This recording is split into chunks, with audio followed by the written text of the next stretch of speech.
روزہ کیا ہے؟ قرآن میں روزے کے متعلق کیا لکھا ہے؟ اگر صرف بھوکا اور پیاسا رہنا ہی روزہ ہوتا تو ہر بھوکا انسان متقی بن جاتا۔ اللہ نے روزہ صرف پیٹ خالی رکھنے کے لیے نہیں بلکہ دل کو گناہوں سے پاک کرنے، نفس کو قابو میں لانے اور تقوی پیدا کرنے کے لیے فرض کیا ہے۔ آج کی آیات ہمیں بتاتی ہیں کہ روزہ جسم سے زیادہ روح کی تربیت کا نام ہے۔ السلام علیکم۔ آج انشاءاللہ سورہ البقرہ کی آیت نمبر 183 سے سٹارٹ کریں گے۔ اس کا ترجمہ اور تفسیر تفہیم القرآن سے بیان کروں گی جو اہل سنت جماعت کے لیے ہے۔ ان آیات میں اللہ تعالیٰ روزے کی فرضیت، اس کی حکمت، آسانیاں اور اصل مقصد یعنی تقوی کو بیان فرماتے ہیں۔ تو آئیے سٹارٹ کرتے ہیں۔ اعوذ باللہ من الشیطان الرجیم، بسم اللہ الرحمن الرحیم۔ اے لوگو جو ایمان لائے ہو، تم پر روزے فرض کر دیے گئے جس طرح تم سے پہلے انبیاء کے پیروں پر فرض کیے گئے تھے۔ اس سے توقع ہے کہ تم میں تقوی کی صفت پیدا ہوگی۔ اس کی تفسیر ہے، اسلام کے اکثر احکام کی طرح روزے کی فرضیت بھی بتدریج عائد کی گئی ہے۔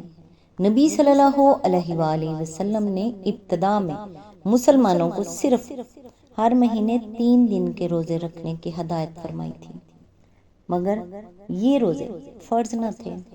پھر سن 2 ہجری میں رمضان کے روزوں کا یہ حکم قرآن مجید میں نازل ہوا، مگر اس میں اتنی رعایت رکھی گئی کہ جو لوگ روزے کو برداشت کرنے کی طاقت رکھتے ہوں اور پھر بھی روزہ نہ رکھیں، وہ ہر روزے کے بدلے ایک مسکین کو کھانا کھلا دیا کریں۔ بعد میں دوسرا حکم نازل ہوا اور یہ عام رعایت منسوخ کر دی گئی، لیکن مریض اور مسافر اور حاملہ یا دودھ پلانے والی عورت اور ایسے بوڑھے لوگوں کے لیے جن میں روزے کی طاقت نہ ہو، اس رعایت کو بدستور باقی رہنے دیا گیا اور انہیں حکم دیا گیا کہ بعد میں جب عذر باقی نہ رہے تو قضا کے اتنے روزے رکھ لیں جتنے رمضان میں ان سے چھوٹ گئے ہیں۔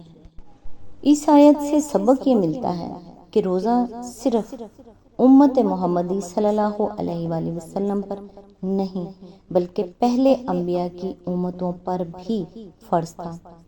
اس کا اصل مقصد انسان کے اندر اللہ کا خوف، خود احتسابی اور تقوی پیدا کرنا ہے۔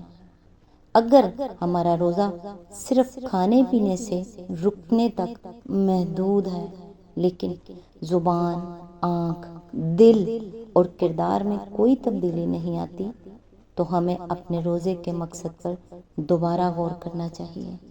آیت نمبر 184، چند مقرر دنوں کے روزے ہیں۔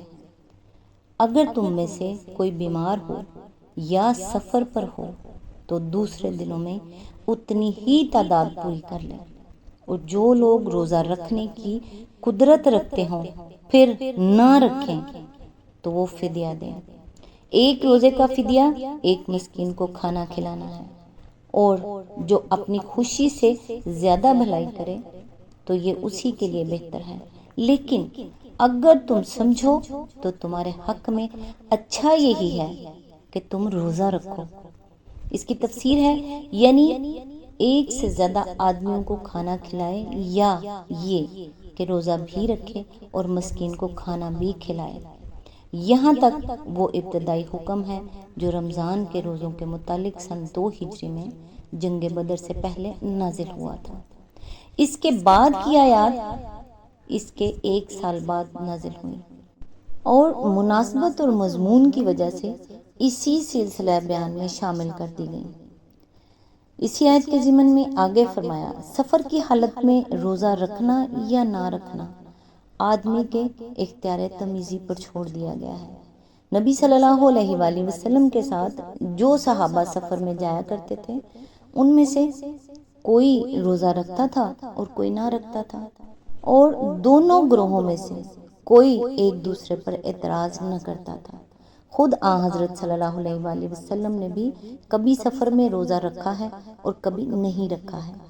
ایک سفر کے موقع پر ایک شخص بدحال ہو کر گر گیا اور اس کے گرد لوگ جمع ہو گئے۔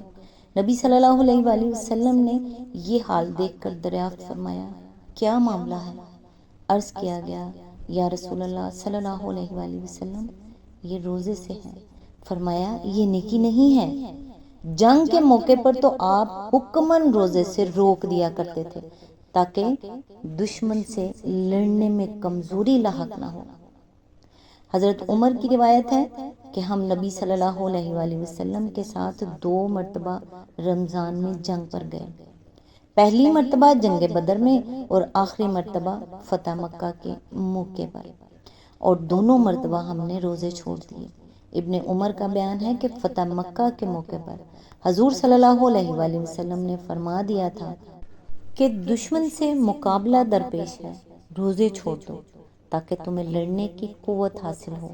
عام سفر کے معاملے میں یہ بات کہ کتنی مسافت کے سفر پر روزہ چھوڑا جا سکتا ہے، حضور صلی اللہ علیہ وآلہ وسلم کے کسی ارشاد سے یہ واضح نہیں ہوتی، اور صحابہ کرام کا عمل اس باب میں مختلف ہے۔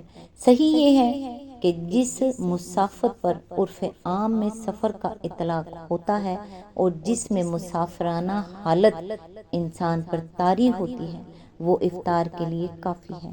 یہ امر متفق علیہ ہے کہ جس روز آدمی سفر کی ابتدا کر رہا ہو، اس دن کا روزہ افطار کر لینے کا اسے اختیار ہے، چاہے تو گھر سے کھانا کھا کر چلے اور چاہے تو گھر سے نکلتے ہی کھا لے۔ دونوں عمل صحابہ سے ثابت ہیں۔ یہ امر کہ اگر کسی شہر پر دشمن کا حملہ ہو تو کیا لوگ مقیم ہونے کے باوجود جہاد کی خاطر روزہ چھوڑ سکتے ہیں؟ علماء کے درمیان مختلف ہے۔ بعض علماء اس کی اجازت نہیں دیتے، مگر علامہ ابن تیمیہ نے نہایت قوی دلائل کے ساتھ فتویٰ دیا کہ ایسا کرنا بالکل جائز ہے۔ اس آیت سے سبق یہ ملتا ہے کہ اللہ تعالیٰ اپنے بندوں پر سختی نہیں چاہتے، اسی لیے بیمار اور مسافر کو رخصت دی گئی، اور جن کے لیے روزہ انتہائی مشقت کا باعث ہو ان کے لیے بھی آسانی کا حکم رکھا گیا۔ اللہ کی دی ہوئی رخصت کو بھی اللہ کی رحمت سمجھیں، لیکن بلا عذر عبادت سے غفلت نہ کریں۔ مومن آسانی کا ناجائز فائدہ نہیں اٹھاتا، بلکہ اللہ کی رضا کو مقدم رکھتا ہے۔ رسول اللہ صلی اللہ علیہ وآلہ وسلم نے فرمایا، جو شخص روزے کی حالت میں جھوٹ بولنا اور اس پر عمل کرنا نہ چھوڑے تو اللہ کو اس کے کھانا پینا چھوڑنے کی کوئی ضرورت نہیں۔ صحیح بخاری حدیث نمبر 1903۔ روزہ بھوک برداشت کرنے کا نام نہیں، بلکہ اپنے نفس کو اللہ کے حکم کے آگے جھکا دینے کا نام ہے۔ جب دل بدل جاتا ہے تبھی روزہ اپنی اصلی روح کو پاتا ہے۔ آج تک کے لیے بس اتنا ہی۔ نیکسٹ انشاءاللہ آیت نمبر 185 سے سٹارٹ کریں گے۔ تب تک کے لیے دعاؤں میں یاد رکھیے گا۔ اللہ حافظ۔